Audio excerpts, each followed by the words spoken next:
Hi to all, welcome to Rise Pragnaya classes. మనం UGC NET classes అనేవి start చేసుకొని ఉన్నాం కదండి. యాప్లో కంప్లీట్ కోర్స్ అనేది మనకు అవైలబిలిటీలో ఉంది. ఓకేనా? సో ఇన్కమ్ ట్యాక్స్కి సంబంధించి కొన్ని ఇంపార్టెంట్ ఎంసీక్యూస్ మనం ఈ సెషన్స్లో కంప్లీట్ చేసుకుందాం. బిట్స్ చూడండి. The previous year as per Income Tax Act 1961 is the financial year immediately preceding the. ఓకేనా? సో చూడండి, ప్రీవియస్ ఇయర్ డెఫినేషన్ ఏంటి? Previous year. ఓకేనా? మనకి ఇన్కమ్ ట్యాక్స్కి సంబంధించి 2 టైప్స్ ఆఫ్ ఇయర్స్ ఉంటాయి. Previous year, assessment year. ఓకేనా? ప్రీవియస్ ఇయర్లో ఎర్న్ చేసిన ఇన్కమ్ మీద అసెస్మెంట్ ఇయర్లో ట్యాక్స్ పే చేయాలి. ఓకేనా? ప్రీవియస్ ఇయర్లో మీరు ఎర్న్ చేసిన ఇన్కమ్ మీద ట్యాక్స్ ఎప్పుడు పే చేయాలి? అసెస్మెంట్ ఇయర్లో పే చేయాలి. అండ్ దీనికి సమ్ ఎక్సెప్షన్స్ ఉన్నాయి, మనం క్లాసెస్లో కవర్ చేసుకొని ఉన్నాం. ఓకేనా? సో చూడండి, ఇక్కడ ఇయర్ అని వస్తుంది కదా.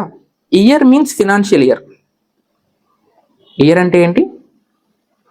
Financial year. ఓకేనా? Year means financial year. Financial year ఎప్పటి నుంచి స్టార్ట్ అవుతుంది? April 1st నుంచి స్టార్ట్ అవుతుంది. April 1st of the respective year. ఓకేనా? ఎప్పుడు ఎండ్ అవుతుంది? March 31st ఎండ్ అవుతుంది. ఓకేనా? So April 1st to March 31st financial year అనేది. ఓకేనా? So what is previous year? Income tax act 1961 ప్రకారం క్లియర్ డెఫినేషన్ ఉంది. What is previous year? Previous year means which is not an assessment year. Assessment year కానిది previous year. Simple logic. Assessment year కానిది previous year ఎప్పుడు వస్తుంది? Assessment ఇయర్కి ముందు వస్తుంది. ఓకేనా? ఫర్ ఎగ్జాంపుల్ ఇప్పుడు మనము ఏ ప్రీవియస్ ఇయర్లో ఉన్నామో చూద్దాం. ఓకేనా? సో ఈ మంత్ ఏంటి? 2026 మే కదా.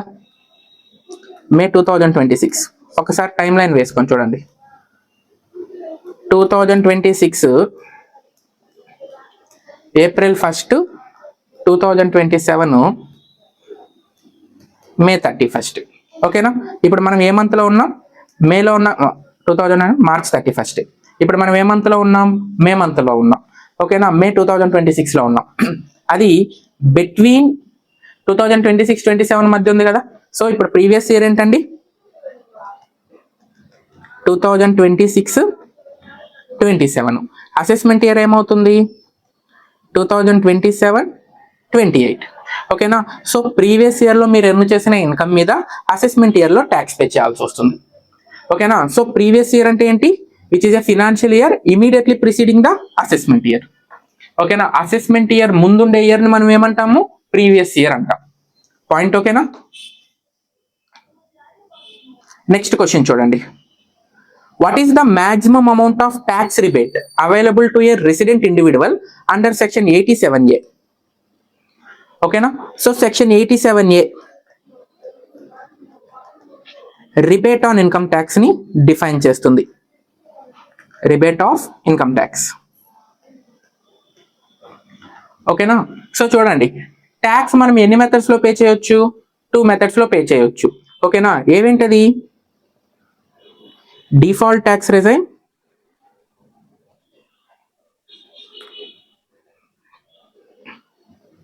సెకండ్ది optional tax regime.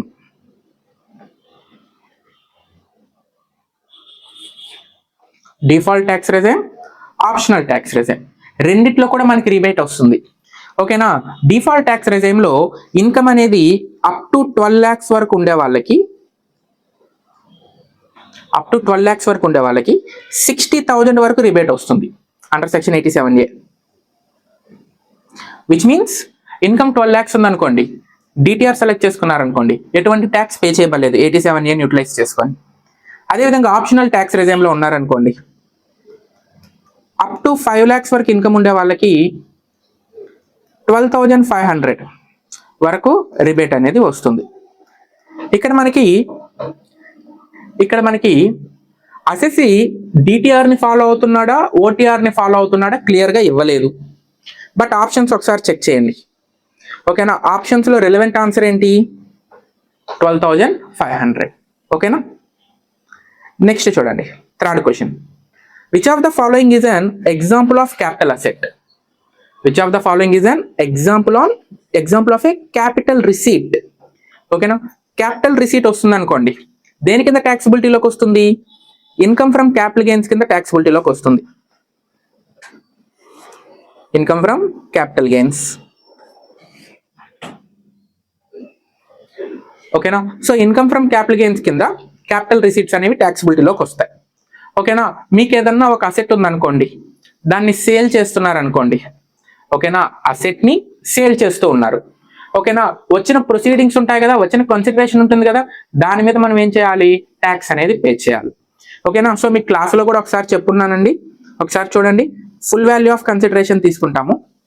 Full value of consideration, దీంట్లో నుంచి ట్రాన్స్ఫర్ ఎక్స్పెన్సెస్ లెస్ చేస్తాము, నెట్ కన్సిడరేషన్ వస్తుంది. దాంట్లో నుంచి cost of acquisition, cost of improvement less చేస్తాం. వచ్చేదేంటి? Capital gains. ఈ క్యాపిటల్ గెయిన్స్ అనేవి మనకి షార్ట్ టర్మ్ క్యాపిటల్ గెయిన్స్ అయినా కావచ్చు, లాంగ్ టర్మ్ క్యాపిటల్ గెయిన్స్ అయినా కావచ్చు. ఓకేనా, సో చూడండి which of the following is an example of capital receipt అంటున్నారు. అంటే ఇక్కడ ఇచ్చిన 4 ఆప్షన్స్లో ఏది క్యాపిటల్ రిసీట్ అవుతుంది? ఓకేనా, ఇచ్చిన 4 ఆప్షన్స్లో ఏది సేల్ చేస్తే మనము క్యాపిటల్ గెయిన్ ట్యాక్స్ అనేది పే చేయాల్సి వస్తుంది అని అడిగారు. చూడండి, salary received by an employee. Salary received by an employee ఏమవుతుంది? ఇన్కమ్ ఫ్రమ్ శాలరీస్ అవుతుంది. ఇన్కమ్ ఫ్రమ్ శాలరీస్ అవ్వాలంటే కండిషన్ ఏంటి? ఎంప్లాయీ రిలేషన్షిప్ ఉండాలి. సెకండ్ది, rent received from house property. ఇదేమవుతుంది? Second head, income from house property. Next, lump sum amount received on sale of a patent right. ఓకేనా, దీని గురించి తర్వాత డిస్కస్ చేద్దాం. ఇంట్రెస్ట్ ఆన్ సేవింగ్స్ అకౌంట్, ఇదేమవుతుంది? ఇన్కమ్ ఫ్రమ్ అదర్ సోర్సెస్ అవుతుంది. ఓకేనా, సో ఆన్సర్ ఏంటి అంటే lump sum amount received on the sale of patent right. ఓకేనా, సో పేటెంట్ అనేది ఇంటాంజిబుల్ అసెట్. పేటెంట్ అనేది ఏంటంటే ఇంటాంజిబుల్ అసెట్. బ్యాలెన్స్ షీట్ లో మనం అసెట్ సైడ్ చూపించుకుంటాం, దాన్ని సేల్ చేస్తున్నాం, క్యాపిటల్ గెయిన్స్ అనేది అట్రాక్ట్ అవుతుంది. ఓకేనా, so which of the following is an example of capital receipt అంటే ఏం చెప్పుకున్నాము? Lump sum amount received on the sale of patent right. ఓకేనా, నెక్స్ట్ చూడండి, income from subletting a house property taxable under which head? ఓకేనా, income from subletting a house property is taxable under which head? ఓకేనా, so చూడండి, subletting ఒక example చెప్తాను చూడండి. X ఒక house ప్రాపర్టీని వైకి రెంట్కి ఇచ్చాడు. ఓకేనా, ఎక్స్ హౌస్ ప్రాపర్టీని వైకి రెంట్ ఇచ్చాడు. ఓనర్ ఎవరు? ఎక్స్. టెనెంట్ ఎవరు? Y. Owner X, tenant Y. Y ఏం చేస్తున్నాడంటే ఈ హౌస్ ప్రాపర్టీని జెడ్కి ఇచ్చాడు. మొత్తం వై ఏం చేస్తున్నాడు? ఈ హౌస్ ప్రాపర్టీని జెడ్కి ఇచ్చాడు. మొత్తం అయినా కావచ్చు, పార్షల్ అయినా కావచ్చు, జెడ్కి రెంట్కి ఇచ్చాడు. ఓకేనా, సో చూడండి, జెడ్ దగ్గర నుంచి 25,000 తీసుకొని రెంట్ ఎక్స్కి 20,000 రెమిట్ చేస్తున్నాడు. దాని అర్థం ఏంటి? ఎక్స్ ఓనరు వైకి టెనెంట్కి 20,000కి రెంట్కి ఇచ్చాడు. వై టెనెంట్ సబ్లెటింగ్ ఇచ్చాడు జెడ్కి 25,000కి. ఇక్కడ పాయింట్ ఏంటంటే వైకి 5,000 పర్ మంత్ ఇన్కమ్ కదా, ఇది దేని కింద ట్యాక్సిబిలిటీలోకి వస్తుంది? ఓకేనా, పాయింట్ అర్థమైందా? X owner, Y tenant, rent ఎంత? 20,000. ఎవ్రీ మంత్ వై ఎక్స్కి 20,000 పే చేయాలి. ఓకేనా, నెక్స్ట్ చూడండి, సేమ్ హౌస్ ప్రాపర్టీని వై జెడ్కి ఇచ్చాడు, 25,000 రెంట్ తీసుకుంటున్నాడు. ఓకేనా, so Y collecting rent from the Z and remitted the 20,000 to X. So 5,000 per month అనేది వై ఇన్కమ్ అవుతుంది. అది ఏ సోర్స్ కిందకి వస్తుంది? ఇన్కమ్ ఫ్రమ్ హౌస్ ప్రాపర్టీ అయితే కాదు. ఇన్కమ్ ఫ్రమ్ హౌస్ ప్రాపర్టీ ఎందుకు కాదు? కండిషన్ ఏంటి? ఏదైనా ఒక ఇన్కమ్ ఫ్రమ్ హౌస్ ప్రాపర్టీ కింద ట్యాక్సిబిలిటీలోకి రావాలి అంటే 2 కండిషన్స్ ఉండాలి. There is a house property.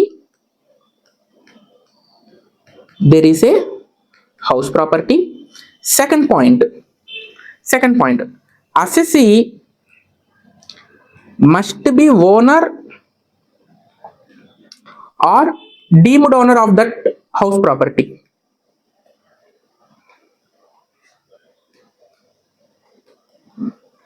ఓకేనా, ఒక హౌస్ ప్రాపర్టీ ఉండాలి, అసెసి ఓనర్ అయినా డీమ్డ్ ఓనర్ అయినా అయి ఉండాలి. ఓకేనా, ఓకేనా. ఈ టూ కండిషన్స్ సాటిస్ఫై అయితే, రెండు సాటిస్ఫై అవ్వాలి. ఈ టూ కండిషన్స్ సాటిస్ఫై అయ్యాయి అనుకోండి, ఆ హౌస్ ప్రాపర్టీ మీద వచ్చే రెంటల్ ఇన్కమ్ అనేది ఇన్కమ్ ఫ్రమ్ హౌస్ ప్రాపర్టీ అవుతుంది. ఇక్కడ సబ్లెట్టింగ్ ఎవరి మధ్య జరుగుతుంది? వై అండ్ జెడ్ మధ్య జరుగుతుంది. వై టు జెడ్ సబ్లెట్టింగ్ ఉంది. ఓకేనా, సో ఇక్కడ చూడండి, వై ఓనరా? కాదు, వై టెనెంట్, జెడ్ కు టెనెంట్. ఓకేనా, సో ఇక్కడ first condition okay, there is a house property, okay. Second condition satisfy అవ్వలేదు కదా, కాబట్టి వై ఎర్న్ చేస్తున్న ఈ 5,000 ఏమవుతుంది? ఇన్కమ్ ఫ్రమ్ అదర్ సోర్సెస్ కింద ట్యాక్సిబిలిటీలోకి వస్తుంది. ఓకేనా, నెక్స్ట్ చూడండి, క్లబ్బింగ్స్ లో problem. For a minor child income to be clubbed with parents income, which parents income is the minor's income included in. ఓకేనా, చూడండి, మైనర్స్ ఇన్కమ్ అనేది యాజ్ పర్ క్లబ్బింగ్ ప్రొవిజన్స్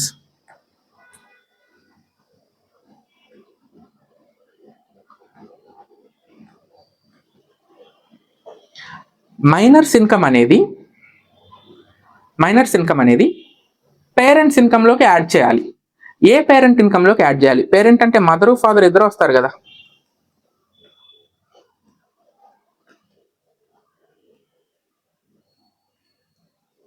ఇద్దరు వస్తారు కదా, పేరెంట్ అంటే మదరు ఫాదర్ ఇద్దరు వస్తారు. ఏ పేరెంట్ ఇన్కమ్ లోకి యాడ్ చేయాలి? పాయింట్, ఫాదరా మదరా? ఇక్కడ మీకు ఇంతకుముందు క్లాస్లో కూడా ఏం చెప్పాను, ఇద్దరిలో ఎవరి ఇన్కమ్ అయితే ఎక్కువగా ఉంటుందో వాళ్ళకి యాడ్ చేయాలి. ఓకేనా, సో ఎవరి ఇన్కమ్ అయితే ఎక్కువగా ఉంటుందో వాళ్ళకి యాడ్ చేయాలి. The parent whose total income excluding the minor's income is greater. ఓకేనా, next what is the standard deduction available under the head income from house property on net annual value? ఓకేనా, NAV మీద standard deduction ఎంత వస్తుంది? ఓకేనా, so ఇది మీకు తెలియాలి అంటే income from house property format మీకు తెలియాలి. ఓకేనా, ఒకసారి చూడండి, income from house property format. ముందు గ్రాస్ యాన్యువల్ వాల్యూ, ఇది ఎలా కంప్యూట్ చేయాలో కూడా క్లాస్లో చెప్పున్నాను. గ్రాస్ యాన్యువల్ వాల్యూలో నుంచి municipal taxes paid by the assessee, assessee pay చేసిన మున్సిపల్ ట్యాక్సెస్ లెస్ చేయాలి. లెస్ చేస్తే ఏమొస్తుంది? నెట్ యాన్యువల్ వాల్యూ వస్తుంది. ఓకేనా, ఈ నెట్ యాన్యువల్ వాల్యూ నుంచి ఏం లెస్ చేయాలి? మళ్ళీ డిడక్షన్స్ అండర్ సెక్షన్ 24 లెస్ చేయాలి. డిడక్షన్స్ అండర్ 24లో మనకి 2 టైప్స్ ఆఫ్ డిడక్షన్స్ వస్తాయి. ఏంటి? 30% ఆన్ ఎన్ఏవి, సెకండ్ది interest on borrowed capital.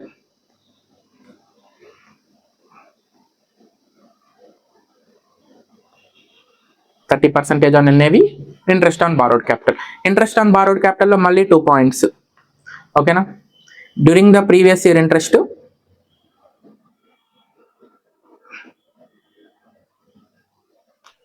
Pre construction period interest.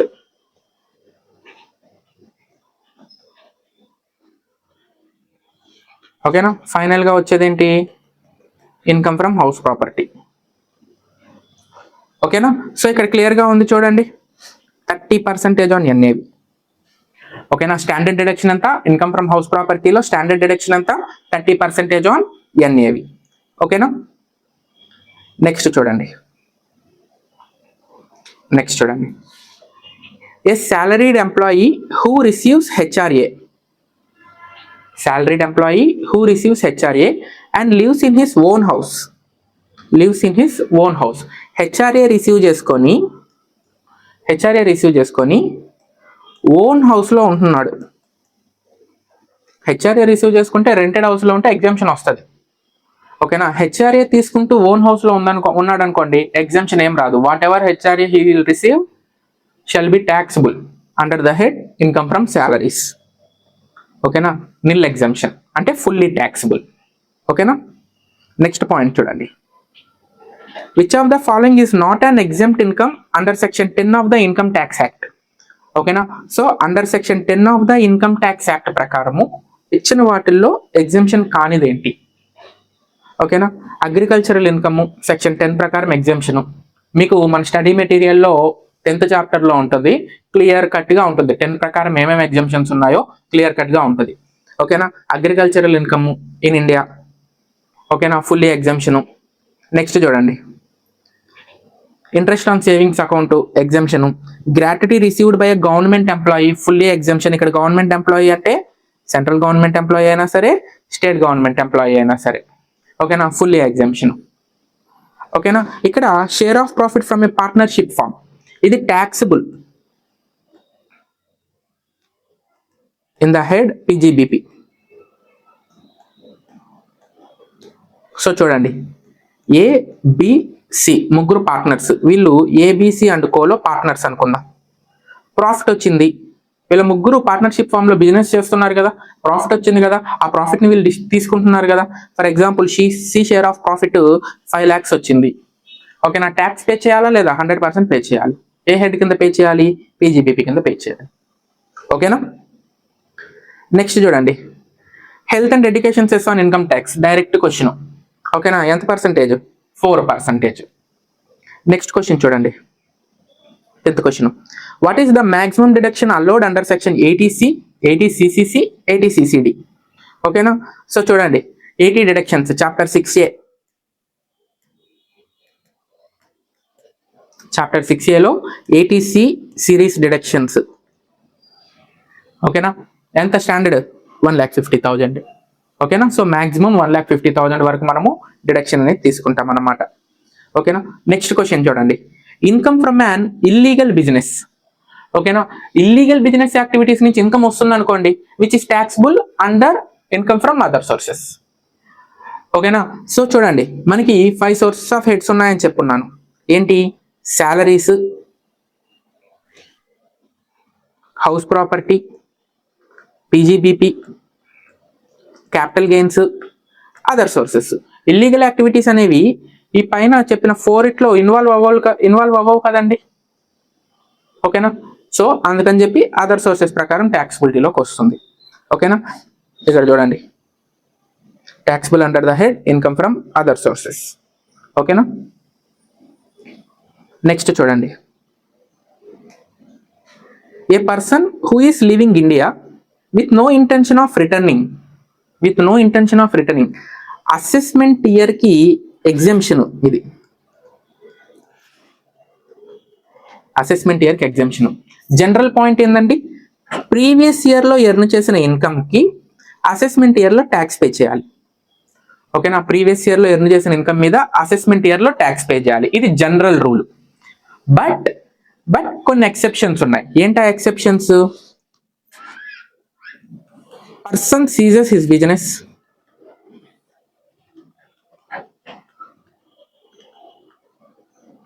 Are leaving India without intention to returning India. ఇటువంటి కేసెస్లో ప్రీవియస్ ఇయర్లో ఎర్న్ చేసిన ఇన్కమ్ మీద ప్రీవియస్ ఇయర్లోనే ట్యాక్స్ పే చేయాలి. ఓకేనా, ప్రీవియస్ ఇయర్లో ఎర్న్ చేసిన ఇన్కమ్ మీద ప్రీవియస్ ఇయర్లోనే ట్యాక్స్ పే చేయాలి, assessed in the previous year it self. ఓకేనా, నెక్స్ట్ చూడండి, which of the following is direct tax. ఇదేదో సెట్కి సంబంధించి ఒక చిన్న క్వశ్చన్ అడిగారు, డైరెక్ట్ ట్యాక్స్ అడిగారు. ఏమవుతుంది? Income tax. జిఎస్టీ అనేది గూడ్స్ అండ్ సర్వీసెస్ మీద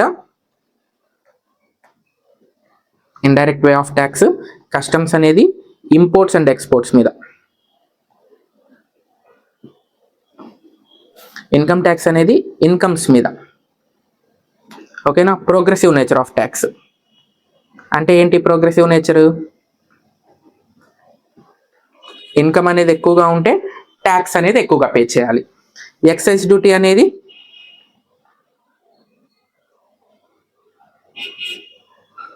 మ్యానుఫ్యాక్చరింగ్ మీద. ఓకేనా, బట్ జిఎస్టీ వచ్చిన తర్వాత కస్టమ్స్, ఎక్సైజ్ అనేది సబ్సెట్ అయిపోయి ఉన్నాయి. కస్టమ్స్ అనేది కొన్ని టైప్స్ ఆఫ్ గూడ్స్ కి మాత్రం ఉందన్నమాట. ఓకేనా, అంటే జిఎస్టీ అప్లికబిలిటీలో లేనటువంటి గూడ్స్ కి ఓల్డ్ ట్యాక్సెస్ అనేవి అప్లికబిలిటీలోకి ఉంటాయి. నెక్స్ట్ చూడండి, which of the following is not condition for an asset to be considered a capital asset.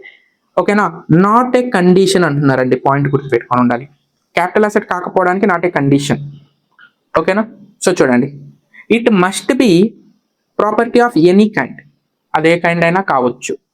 ఓకేనా, just like land and building కావచ్చు,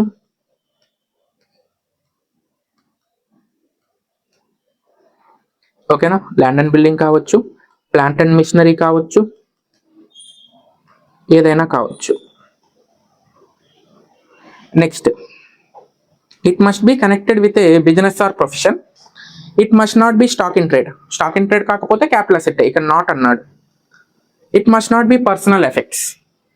సో పర్సనల్ ఎఫెక్ట్స్ అవ్వకూడదు. Okay, must not be, not be. ఓకేనా, so answer ఏమవుతుంది? It must be connected with a business or profession. Capital asset అనేది business or profession కి connect అయి ఉండాలి. ఓకేనా, so అప్పుడు దాన్ని ట్రాన్స్ఫర్ చేస్తే మనం దాన్ని క్యాపిటల్ అసెట్ అనుకొని క్యాపిటల్ గెయిన్ ట్యాక్స్ అనేది పే చేస్తాం. నెక్స్ట్ చూడండి, how many heads of income are సెట్లో అడిగారండి? 5. నెక్స్ట్ చూడండి, what is the time limit for filing an original return of income for an individual who is not required to get his accounts audited.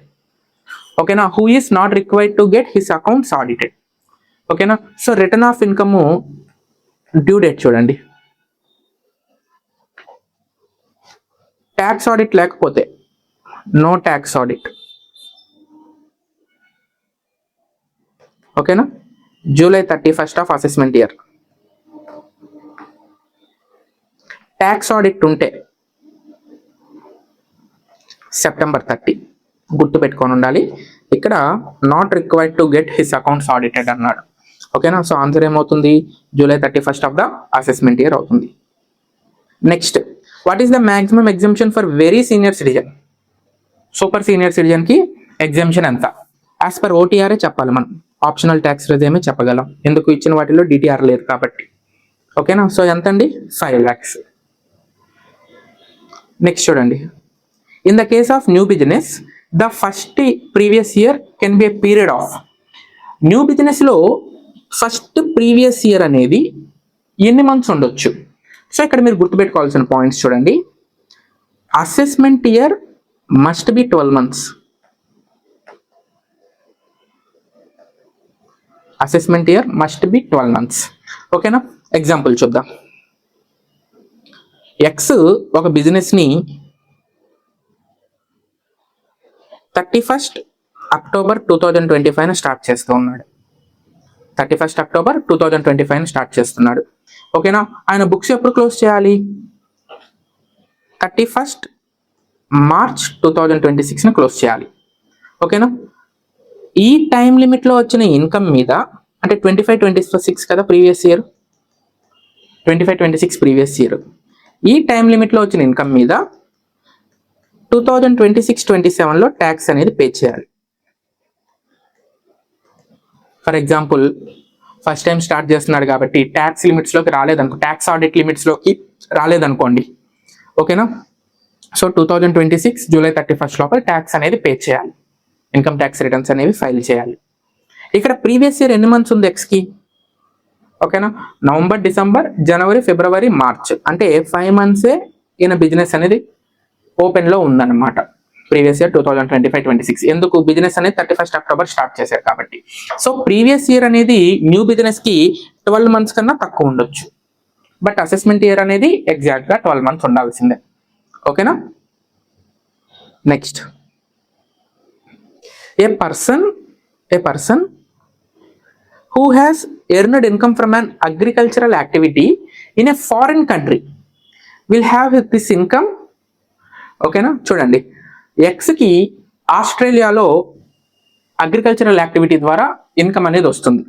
Sir agricultural income అనేది exemption కదా, agricultural income in India exemption. ఓకేనా, agricultural income in foreign countries అనేది taxable. ఎవరికి taxable? రెసిడెంట్కి taxable. ఓకేనా, taxable only for resident and ordinary resident అస్సి. ఓకేనా, so residential స్టేటస్లో ఆర్ఓఆర్కి ట్యాక్సిబుల్, ఆర్ఎన్ఓఆర్కి, ఎన్ఆర్కి నాట్ ట్యాక్సిబుల్.